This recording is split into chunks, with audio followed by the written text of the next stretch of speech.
тој е секогаш со нас и најважно тоа што Светиот Дух исто со нас. И ќе продолжиме со нашето проучување на Евангелието според Јован, кое не носи на едно познато денес туристичко место. Тоа се вела дека има две такви долини. Не сум бил натаму, но вела дека има две долини од источно и западно во древниот Ерусалим. Едната долина е долината Химон, така мислам ја викат. Денеска е претворена во паркче, таму одат родители, се трчкаат деца.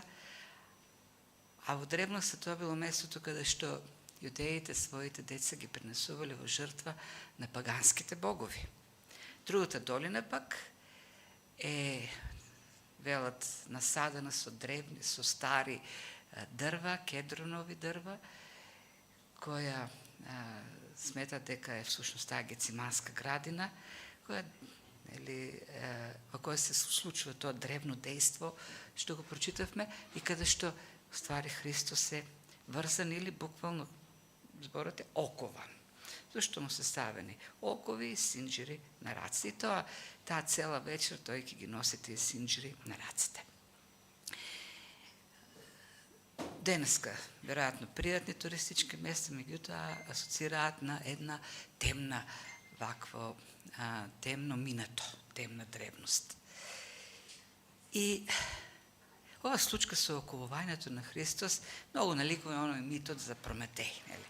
И тоа е така, окован, оковање од Прометеј, и ние го имаме Прометеј меѓу другото како споменик во Скопје.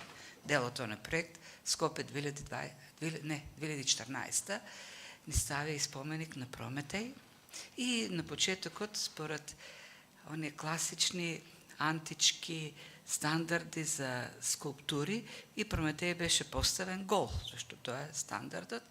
Меѓутоа еднутро осамна погаки. Да, и сега верзијата беше дека нашите конзервативни парламентарки кои излегувале да пушат цигари, зашто не тоа е наспроти парламентот, и да пијат кафе, се соблазнувале од голиот Прометеј и подпишале петиција да му облечат гаки. И така денес се со гаки. Како и да е, кој е повеќе митот, е важен митот на Прометеј. Тој го украл огнот од боговите за да го подари на човештвото, ама Зевс го казнува со тоа што го оковува на некое далечно пусто место и секој ден доаѓа Гавран и му го колве црниот дроб. Ама бидејќи Прометеј е бесмртен титан, вечерта му се обновува дробот, утре пак доаѓа Гавран и така продолжува и до ден денешен. Тоа се случува некаде на некое пусто и далечно место. И оно што е интересно за Прометеј, што кога е изречена казната, тој е целосно збунет, изненаден и вели, неговите зборови се, не очекував оваа казна. Полубог, ама не очекувал. Не знае што се случува. Изненаден е. За разлика од него Христос, и ова е едно од поентите, може би основната поента во овој текст што го прочитавме и понатаму во судскиот процес, целосната контрола. Христос во ништо не е збунет, во ниту еден момент не е изненаден, зачуден, напротив, тој е тој што контролира се. Ако Прометеј, например, е казнат од поголемите богови и не може да се спротивстави, Христос е оној кој што сето тоа го планира. Доброволно оди во смрт. Тој е еден извик јас сум, на тој извик сите паѓаат. И може да продолжи Христос на тоа со таа стратегија, меѓутоа ќе видим тој им дава време да се соземат. Зашто планот е заради човекот, заради својот народ, тој да пострада. И ако Прометеј, например, се жртва себе си за луѓето, Христос се жртва наместо луѓето. Оди на крстот, на местото на човекот. Прометеј окован бидејќи не може да избегне казната, а Христос не сака да избегне казната. Се прави всушност, ќе видиме ни овдека во овој текст, за да ги спаси своите ученици. Во мислите, неговите мисли се неговите ученици, во неговите мисли се неговиот народ. И тоа е основната цел, она на што мисли преку цело време. Значи, завршивме со првосвештеничката молитва, долгата беседа во горната ода и сега доаѓа делот на неговото апсење. Тие излегуваат од пасхалната вечера, тој со учениците ја славел Пасхата всушност. И сега излегувајќи од таа просторија оди таму тој да биде Пасхата за својот народ. И текстот пишува, нели, ни дава кратки некои Јован географски податоци, многу пократки, многу е поускуден од останатите евангелисти за некои нешто кои ни се важни, ќе се послужиме, меѓутоа ќе се држиме до текстот што да ја доловиме поентата на Јован. Јован е лаконичен, не како да кажеме, збиен во својот расказ, зашто има една цел, а тоа да ја представи Христовата божественост и неговата контрола на целата ситуација. Така, пишува дека само отидоа преку потокот Кедрон, а Матеј, например, пишува дека пред да тргнат испеале псалм, тоа е пасхалната вечер на која што се пеат оној циклус на псалми од 113 до 118 или египетски халел, или египетски фалбени песни. И завршуваат со 180-тиот псалм, со оние познати стихови за каменот што го отврлиат зидарите, кој стана темелник, тоа од Господ и прекрасно е во нашите очи. Така да последното нешто што се случува на таа пасхална вечер пред да излезат е пеењето на тој текст, кој што е пророштво. Христос си пее за себе, дека оди таму да биде навистина тој камен, аголен, главен, кој што зидарите го отврлаат. И потоа ги носи, нели, преку долината Кедрон, во една градина, за која и Матеј и Марко велат дека е Гециманската градина, и додава овдека Јован дека тој со учениците оделе таму често. Често се собираше со своите ученици. И ова е исто така важен податок за да се види пак контролата на Христос на целата ситуација. Дори и додава, нели, и Јуда знаеше за тоа место. Тоест, Христос оди на место кое што често го посетува со своите ученици, каде што и Јуда оди често. Не било невообичаено во тој период од годината, пролетта, летото, и да се спие таму. Луѓе спиеле во таа градина, па можно е таа недела, после на пасхална, Христос да ја поминал со учениците таму навечер, да спире. Таму се повлекувале. И самото име Гециманска градина, кој што всушност значи преса за маслини, маслинова преса, има содржина своја символика, зашто тоа е моментот кој што е опишан од другите евангелисти, но го нема кај Јован, каде Христос покажува како неговата душа, човечка душа, е буквално смачкана, притисната од таа агонија што го очекува. Тој се моли со таква агонија има во него, борба, што дури, нели, потта се помешува со крв и капе на земјата. И авторот пак на евреите вели со силен вик и солзи упати молби и молитви кон оној кој можеше да го избави. Јован не го пишува тоа, Јован бил сведок на тие настани, тој го одбегнува. Пак поред таа причина, тој ќе додаде еден момент за чашата малку понатаму, ама како момент за кој што Христос е решен да ја испие и ќе му каже на Петар: остави ме да ја испијам чашата што ми предстои. Со цел да покаже дека тој го надминал како Бог, она што во човечката природа го искусува во агонија. И затоа тука е оставено. Целиот овој текст говори за една совршена контрола на настаните. Не ја спомнува таа борба што Христос ја има во својата човечка природа. И фактот дека Јован, тоест Јуда знаеше за тоа место. Кога Јуда оди во Синедрионот за да организира, така да кажем, или да поттикне потрага по Христос за негово апсење, тој сигурно прво ги однел во горната одаја, таму беше последното место од каде што тргнува. Не ги наоѓа таму и логично е следното место каде што ќе ги однесе војниците е да е таа Гециманската градина. Со други зборови, Христос нарочно оди таму, знаејќи дека и Јуда знае дека ќе биде таму со учениците. Сака да биде уапсен, сака да биде фатен, сака да биде пронајден. И токму тоа се случува. Што прави Јуда? Организира злосторничко здружување. Тоа е така една позната фраза судска денес. Навистина тоа е злосторничко здружување, зашто има многу така корупција и финансови мотиви. Јуда зема една чета, или тука збор што е кохорта, всушност, кохорта е прилично голема бројка на војници, тоа е 10 од легион. Легионот е 6000, значи прво центуријата е 100, кохортата е околу 600, а легионот е 6000 војници. И не само таа римска чета, тука се и од обезбедувањето во храмот. Туку, тоест е слугата на првосвештеникот, тоа е слуги од првосвештениците.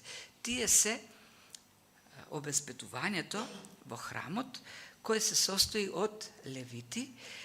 Има многу левитски, така да кажеме, колена, кои вршат различни служби во храмот. Само левитите можат да служат во храм. Некои се првосвештеници или свештеници, некои се славители, а некои пак се обезбедување. Сите се обучени во словото, но тие, овие кои се со обезбедувањето, тие и се обучуваат и воено, носат оружје, воена опрема, шлемови, се кога треба, нели, да интервенираат. Што прави всушност овдека Јуда или организацијата на првосвештениците? Не тргнуваат само со обезбедувањето во храмот, тоа е само со јудејска војска, така да кажем, која меѓу другото легитимна е, дозволена од страна на Рим, тоа се договори меѓу јудеите и римјаните во храмот, бидејќи во храмот не може да влегуваат римјаните со војска, тие да имаат своја, тоа е пара војска, така да кажеме, јудејска војска. Меѓутоа, не тргнуваат само со јудејската војска, туку одат и во касарна, касарната пак бил или гарнизонот римскиот бил во непосредна близина до храмот, тоа е според извештувањата на Јосиф Флавиј. И интересно, пак римјаните тргнуваат со прилично голема бројка на војници. Причината, очигледната причина поради која јудеите бараат помош од римјаните е сомнешот од поранешните неуспеси да го уапсат Христос. Неколку пати беше праќено тоа обезбедување од храмот на празникот, шатори, пратија пак таква, не армија, туку чета да биде уапсен, и тие се вратија со празни раце. И рекоа, ма тој збори како никој друг. Ние го знаеме словото како левити. Ние сме слушали овдека многу што зборуваат, што проповедаат, ама како овој, никој досега не говорил со таков авторитет. И нема смелост да го уапсат. И сега првосвештениците одат на сигурно. Изимат и римјаните. А римјаните пак мора да реагираат, мора да одговорат на барањето на помош од страна на јудеите. И така со тие пак, нели, разбирајќи дека има таму некаква група од 12-мина, која може би е вооружена, а исто така им е потребно потоа и за организирање на потрага. А ако се разбегат, тоа е долина која потоа преминува во гора, во висорамнина, во планина, за да може тој простор да го отцепат и да ги уапсат сите. Така да има логика во таа голема бројка на војска која што тргнува да ги уапси. И тие тргнуваат да ги уапсат сите. Не е само Христос целта.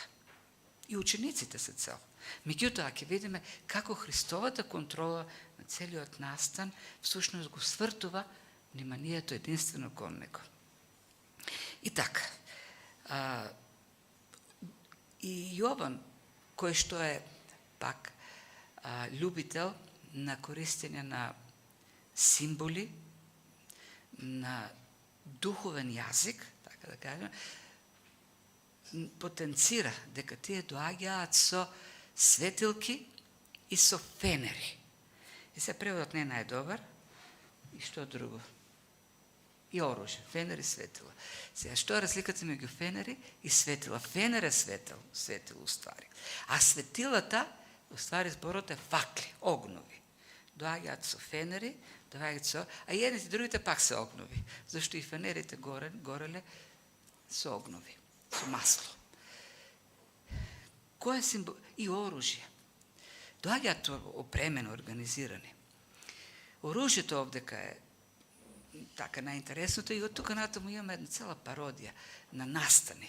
И ова така како што е напишано, повеќе наликува на воена пародија отколку неков трилер, драма.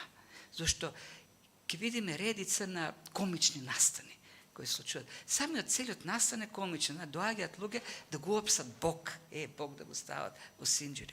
Доаѓаат со светила, со фенери, доаѓаат со оружје. И тоа доаѓаат со оружје да го опсат Божјото јагне, принцот на мирот. Тој кој што за тие 3 години служба не влезе, така да кажеме, во некој дуел населен со никого.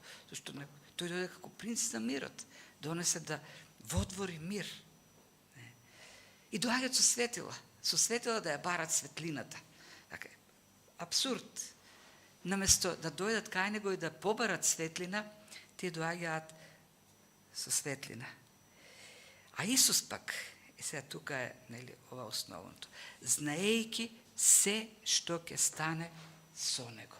Знаеше се што ќе стане. Тоа го потенцира Јован овдека. Тоа е акцентот. Знаеше. И тоа е таа разлика што ја кажав со Прометеј. Прометеј е зачуден и вели: не очекував, збунете. Како можат да ме казнат за такво добро дело? Христос не е збунат, зашто тој го организира, го планира тоа добро дело. Ке видиме, ке биде збунат и Јуда. Знаете, Јуда, и тука тоа е потенцирано. Откако пишува, нели, дека тоа е таму, ги опишува тие војници, светила, факли и оружје и така натаму, тоа се таа линија на фронтот. Од едната страна, во темнината, е Христос, светлината, од другата страна осветлени се војниците. И Јуда, исто така, таму меѓу нив. Тоа е на сигурно место. Тоа е меѓу таа голема група на војници кои доаѓа да го опси Христос. И во момент сите ќе бидат изненадени. И Јуда ќе биде изненаден. Тој кој што се чувства сега, сигурен, после неколку моменти, после неколку часа, ќе се изненади. Од самиот себе си ќе се изненади, ќе се убие. Неколку секунди или минути после тоа, целата таа армија ќе се изненади, ќе падне на земја. Учениците ќе се изненадат, кога ќе видат како му стават железни окови на рацете на Христос. Единственот кој не е изненаден е Христос. Тој контролира, знаеше што ќе се случи, ја контролира целата ситуација.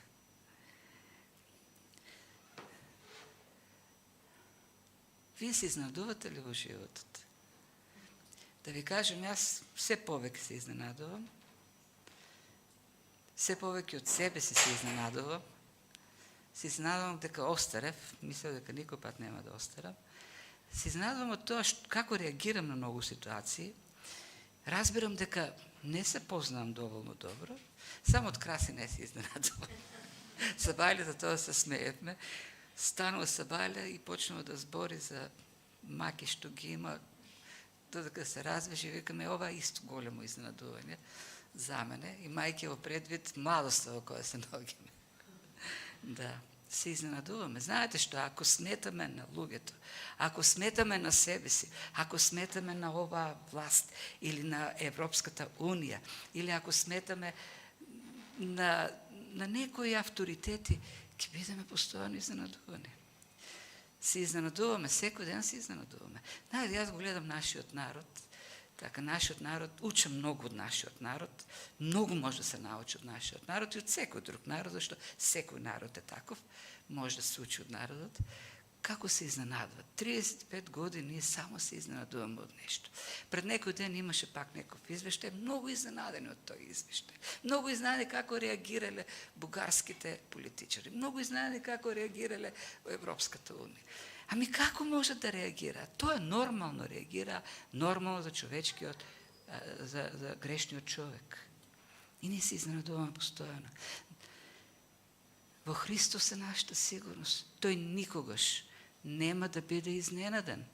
И ако живееме со Христос целосно во доверба на Неговото Слово, нема да се изненадуваме. Што е да се случува? Ке живееме сигурно. Знаеме дека Тој ги контролира работите. Што се случило? Нешто невообичаено, па се случува она што Христос сака да се случи. Она што Бог испланирал да се случи, тоа ќе се случи. И го примаме со вера и со радост и продолжуваме, не марморејки. Продолжуваме да ја вршиме Божјата волја. Зашто може да стоиме како Јуда, обкружени со војници, но сигурно и во момент да се изненадиме. Одиме со оружје, со факли и во момент паѓаме. Зашто Христос ќе викне, ќе покаже малку од својата слава и ќе се стресеме. И така, доаѓаат со факли да ја барат светлината. Исус пак, знаејќи се што ќе стане со него, излезе. Се знае што ќе стане со него, знае кого бараат и пак ги прашува, кого барате? Мисля, нели знае Христос кого бараат? Зошто не рече, мене ме барате, еве мене ме барате, дојдете кај мене. Не, и не само нешто, два пати ќе ги праша кого барате.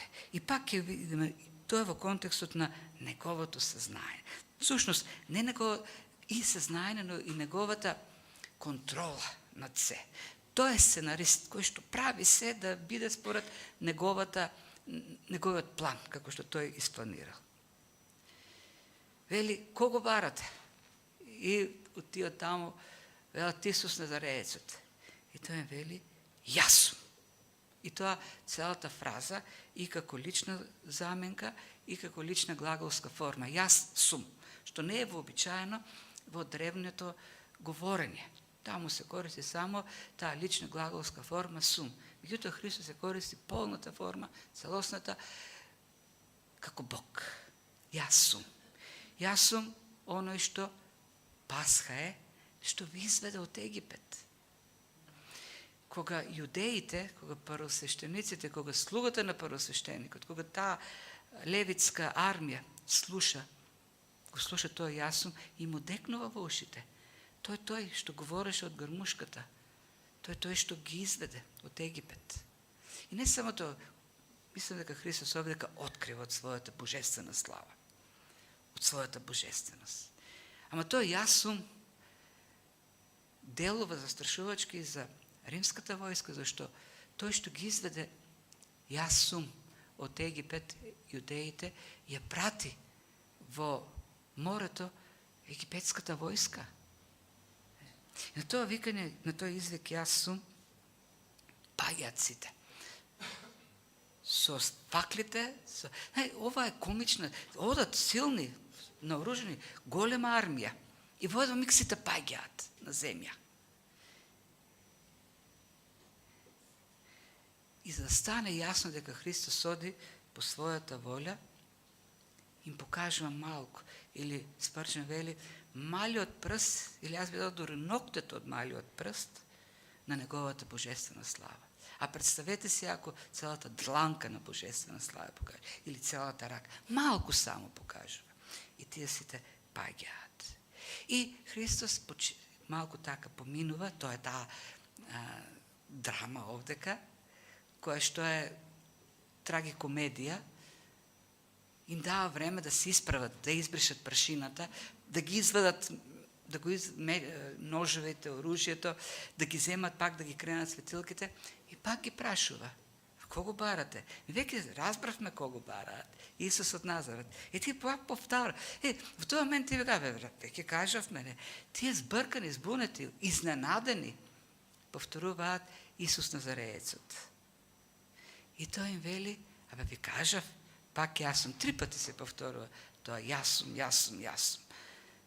Ви кажав, јас сум. И додава, ако мене ме барате, или што мене ме барате, вели, тогаш оставете ги моите ученици да си одат. Пуштете ги да си одат. Грижата. Овде ке покажем контролата на ситуацијата и грижата на Христос. Така тој контролира целата ситуација, за да не пострада никој друг, дори од непријателите, а пак уште помалку од учениците во таа ситуација. Целата таа ситуација е тој да биде уапсен, тој да биде одведен на крстот. Тоа е. Еден совршен алгоритам, да нема никаква колатерална штета во сето тоа. Колку прецизно сето тоа е направено. Човечката глупост не може тоа да го поремети. Сето тоа е толку добро исконтролирано. Ке се оведат војниците, ке се оведе Петар, но сето тоа оди совршено диригирано од Христос. И она што овдека пак нели восхитува, во тие моменти на негова лична агонија, во мислите му се учениците. Нив да ги заштити. Тие да не бидат, да не пострадаат со ништо. И тоа сигурно останало во главите на учениците, на тие 11 подоцна, кога ќе се врателе на тој настан, зашто ја побегнаа, го оставија Христос, да се спасат. И знаете, тоа покажува пак неверие, зашто тоа оставете ги е дадено во императив, заповедна форма. Со други зборови, Христос кога вели оставете ги, тоа е заповед, а Божјата заповед се извршува секако. Тоа е Божјата волја, кажено овдека. Тоа значи ученици да останеа таму и да тргнеа по Христос, како што Петар и Јован тргнаа. Ни влакна од глава немаше да им фали, зашто Христос решил да ништо да не им фали.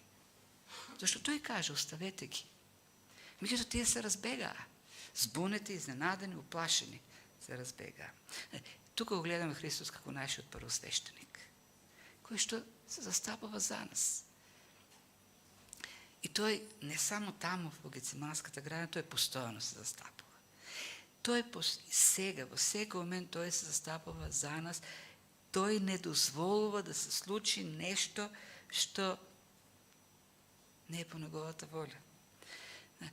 Вајтфилд вели, ние сме бесмртни до моментот до кој што Бог има работа за нас. До моментот до кој што Бог решил да бидеме тука, да ја вршиме неговата волја, никој не ни може ништо. Кога дојде тој момент, пак никој не може да не избави од тоа да не земе кај него. Тоа е вистината. Совршена контрола на секоја ситуација, совршена контрола на нашите животи од негова страна.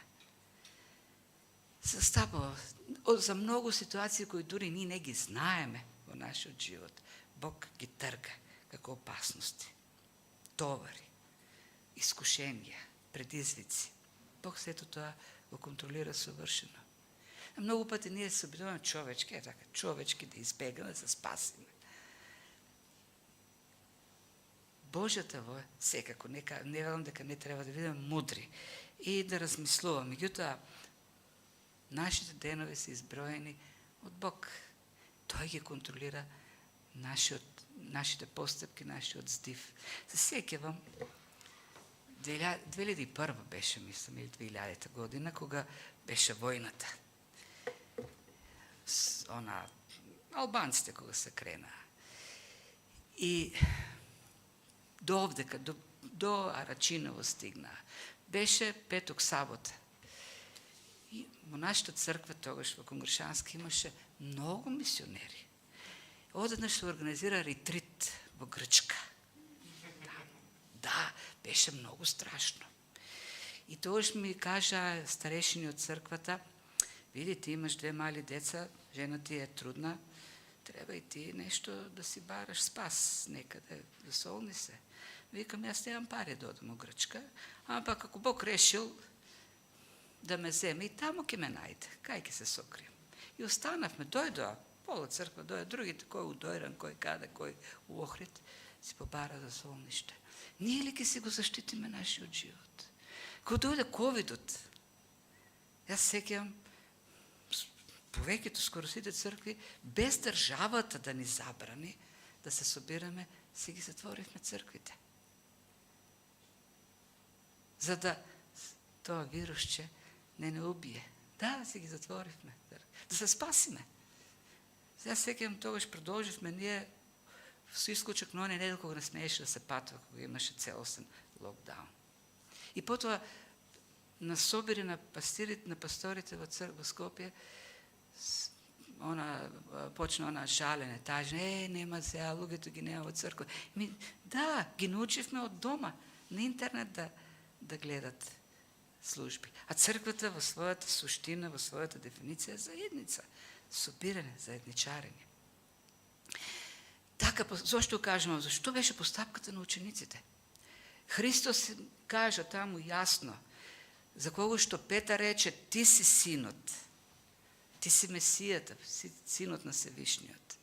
Рече, нив нема да ги чепнат и им заповеда да не ги чепнат. И ти се разбега, се уплаши да си го спасат животот.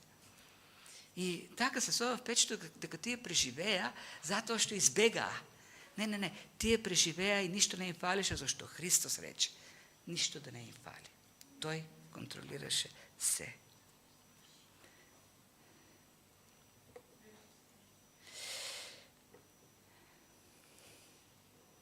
Нашата заштита е во Христос. Тоа е нашето засолниште. Не само од крајна вознемиреност и страх, како што вели Калвин, туку од секоја грижа. Тој не штити. Ние сме луѓе ограничени, правиме глупости. И пример за тоа е и Петар. Петар охрабрен. Петар е многу охрабрен од таа сад. Ги виде како паднаа од страв сите. Цялата војска. Слушна како Христос даде заповед, нив нема да ги чепнете, мене ме барате. И што прави Петар? Зима, тоа е подолг нож и тргнува да се бори. И тоа е пак комична ситуација. Неговата цел не е да го сече увото на тој слуга на првосвещеникот Малх или Малах, туку да го убие. Тоа е неговата цел. Војниците носеле шлемови во тоа време, кои се соединувале точно овдека, и тоа било најмекото, така да кажеме, најслабото место. И сте гледали филмот тие нели од римско време, туку удираат, точно овдека. И ако успее да погоди овде, го расекува шлемот и го пробива черепот. Тоа е целта на Петар. Не верувам дека отишол, му го фатил лувото да му го сече. Тој е замамал. Точно сметајки, знаејќи каде е слабото место, таму да удри. Меѓутоа рибар, тој не е војник, промашил и го отсекува увото на тој првосвещеник. И тоа пак, тука имаме, тие сами ќе се испотапат меѓу себе си. Христос гледа само од страна и контролира целата ситуација. Знаете која е пародијата? Едните од една страна тргнуваат со оружје да го фатат Бог и да го врзат, а пак Петар излегува со оружје да го брани Бог. Тоа е смешно. Смешно кога ние излегуваме да го браним сега Бог. Ние ќе го заштитиме Бог. Ние ќе го одбраниме Бог од атеистите. Зашто Бог не може да се одбрани, тоа е немоќен. Не, Бог е во целосна контрола на таа ситуација. Знаете, да, може би е смел тој чин на Петар, но е непотребен во тој момент. Тој го прави, тој типично за Петар во Евангелијата. Го прави тоа што не треба да го прави, како овдека, потоа, кога ќе седне во дворот на првосвещеникот, неговата палата, да се грее, тоа помеѓу нив овдека, Јуда беше меѓу нив, ќе го сретнеме и кај Петар. Е многу силно. 2 пати во една глава Јован ќе го повтори како локација или средина во која ќе се најде и Јуда, ама понатаму и Петар.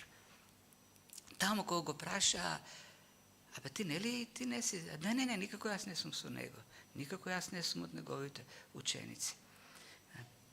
Ке дојде тоа одрекување. Храбар потек, тој повлиен од целата таа ситуација, гледа на надмог од страна на Христос, што очекува во тој момент кога сите паѓаат и Христос го покажа тој божествен авторитет, очекува сега да падне оган таму, да ги смачкат, да ги изгазат тие што тргнале против Месијата, против оној што треба да стане цар. Тие ќе бидат првите што ќе паднат, првите што ќе бидат ставени под неговите нозе. И затоа кога ќе видат како го врзуваат, окувуваат, ќе бидат изненадени, ќе се уплашат, ќе побегнат. Да. И Христос му вели, и сега овде кај чашата спомната во Јован, не е спомната во контекст на агонија, молитва, туку во контекст на решителност.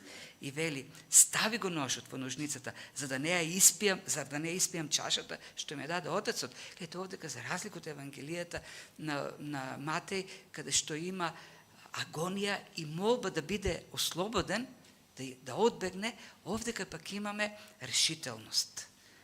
И тој божествен момент. Тука е таа божествена природа која надвладува над човечката природа на Христос, која е во агонија.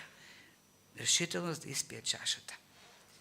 И потоа се свртува кон Малх, или Малах. Малах значи цар, меѓу другото. И Лука, тоа го Цуса ќе го додадаме од Лука, и што прави? Јасно дека уште му е го зима ушето, и му го става овдека. Добро да и никој не реагира, интересна работа. Кога си нападнат и има веќе крв се пролеало, би било логично да скокнат и останатите војници да се борат. Сите се стаписани. Петар му го отсекува овото, доаѓа Христос и му го става. И му го залепува. Му го залепува овото на Малах. И сите гледат. Никој не може ништо да направи. Доаѓа, реакцијата во самој момент кога Христос ќе си ги даде раците да му ги стават оковите. Ете каква целосна контрола. И ова чудо со увото како антиклимакс, делува малку така, зашто чудата се одат кон некаква точка, она на воскресението на Лазар, која една недела пред на почетокот на пасхалната недела. И потоа оди така некако ова чудо со увото, кое е само едно обично уво на крајот на краиштата. Малх има две, едното му стои, без едно може да се живее. И еден обичен слуга таму на првосвештеник. Во секој случај не е баш од најниските, зашто слугата на првосвештеникот е тој што ја води таа гарда, обезбедувањето на храмот. Изгледа така наведно беззначено и токму тука е таа голема поента која што Шилдер, еден од позначајните холандски теолози, кој има напишана најдобрата трилогија, тритомна вакво книга за страдањата, тие последни неколку часа од животот на Христос, потенцира, вели, Исус со таа постапка сака да каже, тоа не е само еден слуга и тоа не е само едно уво. Тој не прави разлика меѓу мали рани и незначителни луѓе. Тоест, доволен е и за најголемата потреба, подготвен и за најмалата. Да ја задоволи најмалата. И тоа е дело на благодат, зашто тој наспроти себе има противник, тој кој што ги води јудеите, таа стража од храмот, телохранит, кој што го планира целото тоа дејство, таа операција, со задача да го уапси Христос. Непријател е. А Христос не го остави без уво, не го остави раскрвавен во болки, зашто Христос беше таму за да биде уапсен. Не да пострада некој. Напротив, тој да пострада за сите други. Не требаше да има жртви, не требаше да има рани, не требаше да има повредени, не требаше да има штети. Тоа е единствената штета, што треба да биде направена за нашето спасение. И тука гледаме дека Христос не дојде само за добри луѓе, дојде за неговите противници, за светот во сите негови делови. И да, символика има и во таа мешавина од јудејски и римски војници. Јудеите и римјаните, паганите, се собраа да го распнат Христос. И ние, се собравме сите. Сите учествувавме во тој чин на неговата екзекуција. Со тој чин Христос тука покажа благодат над Малх, кој не заслужуваше, тој не заслужуваше да биде излекуван. Тој оди во војна и би се очекувало војна да биде и ранет, може би да биде и убиен. Секој војник што тргнува во војна, во битка, тој оди со сознанието дека може да биде и убиен. Христос го излекува војникот. Го покажува благодат, го повикува да дојде кај него, кај светлината, да добие не само исцеление, но овото туку да добие и духовно исцеление. И тогаш четата и заповедникот, откако ја заврши Христос работата, откако го изврши, интересно само Лука кажува дека увото му било вратено, кој што е лекар. Тоа не знам како можеме да ги опишеме на филм, не можеме сите тие моменти. Војска се спремат за војна, тука имаме една медицинска интервенција. Христос делува како представник на Црвен крст, доаѓа и му го враќа увото. И кога завршува, кога му го иселува, кога веќе се е во ред таму со сите, и тогаш се предава, четата пишува и заповедникот, и слугите јудејски, го фате Исус и го врза или го оковаа. И пак некако Прометеј против својата воља, неподготвено туку, знаејќи, многу добро знаејќи што го очекува. И така тргна како доброволен пленик. И кога неговите ученици го видоа врзан во окови, наеднаш ја загубија храброста. Се разбегаа сите. Ке видим понатома Јован и Петар некако ги следат и ништо не им фали, бидејќи Христос рече ништо да не им фали. Побегнаа во темнината и го ставија Христос сам. Може римјаните да ги фатат многу лесно. Таму имало стотици војници да ги заобиколат. Меѓутоа, Христос не беше целта. Учениците не беа целта. Христос беше целта. И знаеш, иако тие не му беа верни, Христос им остана верен. И тој продолжи да го врши тоа. Тој гледаше како бегат учениците и тоа не го обесхрабри во постапката. Продолжи кон крстот таму. Да го изврши делото за кое што нели тој тргна. Бидејќи пред него имаше радост, вели евреите. Поради неговата една радост, тој претрпе крст. Дали не се случува во животот, кога доаѓаат такви разочарувања, кога не напушта, тој ќе остане сам, целосно сам. Со негодување, може би нема да престанеме да работиме, ама нашата работа од тука натаму ќе биде со марморење, со разочарување, ќе загубиме желбата. Не, Христос во ниту еден момент не подклекна. Дори во својата човечка природа. Да, во еден момент рече, Боже мој, зошто ме остави. Меѓутоа, гледаше кон таа идна радост. Ние треба така да одговараме. Зашто ние на крајот на криштата не служиме на луѓето, туку служиме на Господ. Ние вршиме неговата воља. И што е да се случува околу нас, не треба да доаѓаат тие разочарувања и изненадувања. Бог никогаш не е изненаден. Бог никогаш не е разочаран. Бог секогаш извршува својата воља. И тука пак ми доаѓаат во мислите на Малх. Што ли си помислил тој човек? Се заврши. Тоа е тој што ја предводи групата која го носи окованиот Христос. Само пред неколку минути, потоа неколку часа кога ќе го распнат на крст, неговото уво ќе биде вратено тука.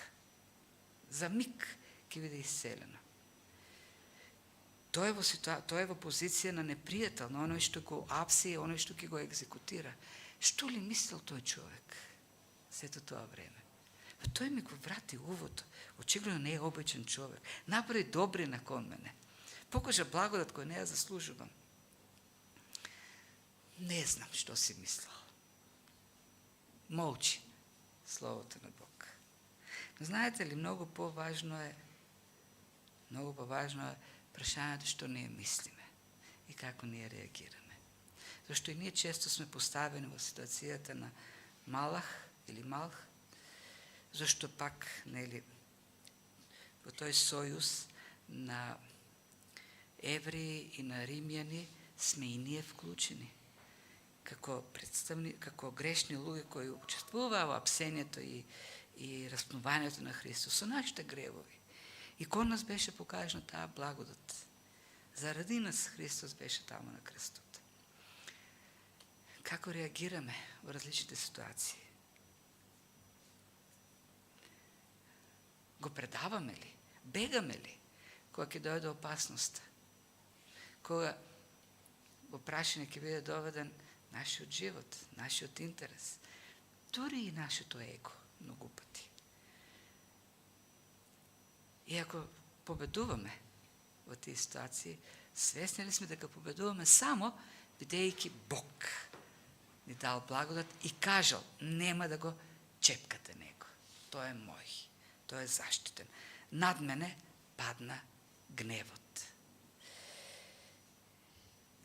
Ако е некој со неверно срце, може би не овде, може би некој, ако гледа или гледа сега, човек треба да е свртен од неверието кон верата во него. Знаете, делото на лекување, на увото на Малх беше дело на покана. Да се одврати од тој пат. Да не бара со факли, туку дотиде кај светлината. Ние многу пати говориме или слушаме повици да се сврти нов лист во животот. Бог не вика да свртиме нов лист. И од тука натаму да почнеме да живееме добро. Бог не повиква кај себе, да не го сврти тој животот. Не лист од животот. Животот тој не го превртува. Животот не го поставува на правилна основа. Ни дава, тој самиот доаѓа да живее во нас. Тоа беше поканата до Малх преку тоа дејство. Тоа е поканата и до сите нас. Зашто, знаете ли, како што вие паднаа таму, кога само Христос рече јас сум, така сите еден ден ќе паднат пред него. Нели за тоа пишува Павле во Филипјаните, 2 глава. Ќе паднат пред него и ќе исповедаат дека тој е јас сум, дека тој е Господ. И знаете, многу е подобро човек сега да падне во благодатта, отколку во судот. Нека Бог ни помага на сите нас да живееме за него со вера и радост и да му служиме верно. Како што тој верно ни служеше нам, што тој во своите раце држи се. Тој има целосната контрола. И ако се довериме нему, тогаш ќе бидеме сигурни. Нема да се изненадуваме, нема да се разочаруваме, нема да паѓаме во духот. Туку знаеме дека се е во неговата добра волја за нас. Нека Господ ни дава таква вера и не води таквиот живот. Да се молиме. Татко Небесен, и ние ти принесуваме фалбена песна, зашто ти си нашата пасха, кој што го даде животот. Ти си јагнето, пасхалното јагне, кој што умре за нашите гревови, беше заклано за ние да бидеме избавени. И не сокри, татко, не сокри во својот син, како што го сокри Мојсей во Карпата. И ја види славата како поминува. И ние, Господи, сокриени во таа Христова слава, кој беше покажен на крстот, каде што љубовта и правдата се сретнаа, бевме спасени. Ја видовме таа слава.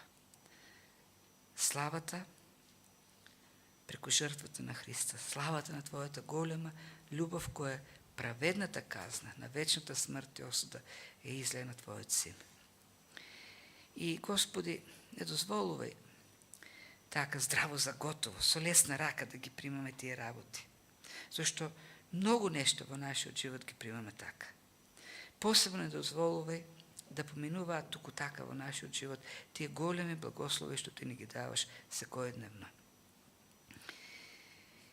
Помогни ни, Господи, да ја разбереме, таа слава на нов живот што имаме во Тебе, и нека, Господи, тоа разбирање за величината на Христовата жртва го променува нашето разбирање, нашиот живот, за да живееме за Тебе во уште поголема благодарност за се што си направил. Прави го, Господ, тоа во нашите срца. Зголемија нашата љубов кон Тебе, зголемија нашата љубов еден кон друг. Се молиме, Татко Небесен, за сето тоа во името на нашиот Спасител и Господ